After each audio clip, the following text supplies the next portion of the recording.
Hey guys, alright, well in my beginner series so far, this is part 5, I've shown you guys how to move all the pieces.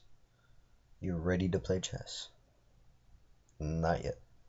There are 2 more special rules in chess that you have to understand before you can go into the strategic themes and ideas of chess. So let me put a few moves on the board really quick. Pawn out 2, pawn out 1. This knight makes its L with its 1-2-1 algorithm. This makes its 1-2-1 algorithm. These are just random moves, guys. I don't know, bishop here on its diagonal, bishop here on its diagonal. Okay. Oh wait, a few more moves. Sorry. 1-2-1. 1-2-1. 1.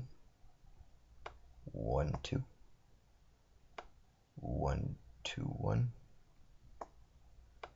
I'll just take here. Queen out. My pawn can only move one more space. Okay. I need you guys to pay attention to the white king. Okay, this is the special rule. It's called castling. Castling. Notice how the king has not moved from its original square, and neither of the rooks have moved from their original respective squares. This means, under these certain conditions, when no pieces are in between them, and the rooks have not moved, and the king has not moved, then they can almost switch places. Remember this rule. It brings safety to the king. Now, the king has not been touched here on e1, and this rook on h1 has not been touched. These two. Oops. This rook and the king have both not been touched. So there's a special rule here called castling. There are no pieces in between.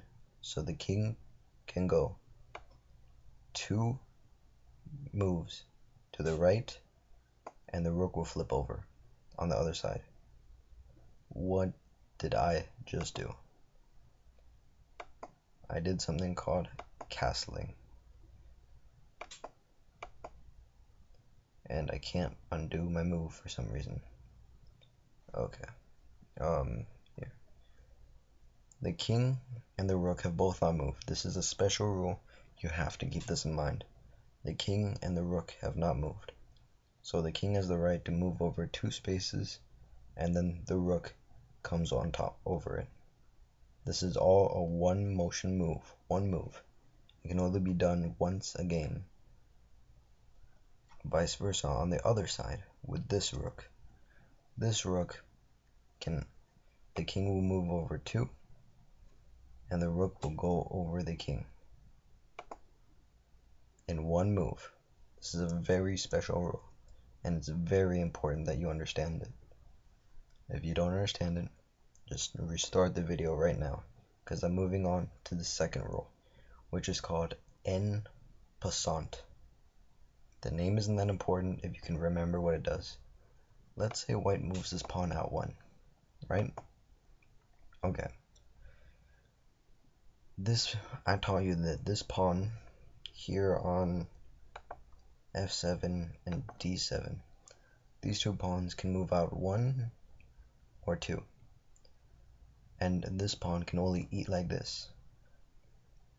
If these pawns have never moved before, this pawn has never moved before, and it moves out 2 spaces on its first go, then this pawn, which it has gone next to, can eat it like that. I know these rules are really abstract and weird, but if you get the hold of them, then it all makes sense. If this pawn, or say this pawn moves out 2, the pawn can eat that pawn. It's called bypass or en passant. It's very, very simple but abstract. Alright guys, well, thank you for watching this video.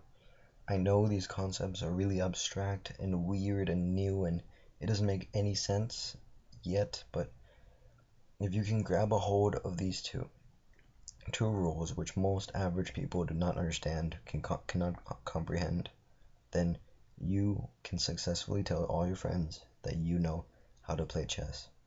In my next videos, I'm going to start with tactical themes, strategical themes, how to begin a game at all. Alright, well, thank you for watching, guys.